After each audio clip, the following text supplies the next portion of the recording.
பிரியமான சகோதரர்களே, என்னிடத்தில் ஒருவர் வந்து சொன்னார், நீங்கள் ஆண்டவராகிய இயேசு கிறிஸ்துவை ஏற்றுக்கொள்ளவும் இல்லை, விசுவாசிக்கவும் இல்லை, மாறாக அவரை மறுதலிக்கிறீர்கள் என்று சொன்னார். அதற்கு நான் அவரிடத்தில் கேட்டேன், நான் ஆண்டவராகிய இயேசு கிறிஸ்துவை ஏற்றுக்கொள்ள என்ன செய்ய வேண்டும் என்று கேட்டேன்.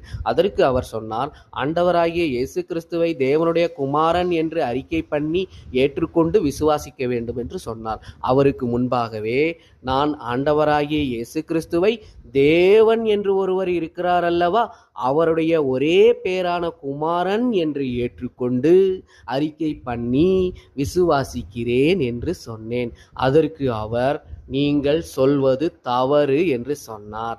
நான் சொல்வது தவறு என்றால் சகோதரர்களே கமெண்ட் பண்ணுங்கள். எது சரி என்று எனக்கு தெரியப்படுத்துங்கள். சரி என்றால் அநேகருக்கு இதை பகிர்ந்து கொள்ளுங்கள். ஆண்டவராகிய இயேசு கிறிஸ்துவின்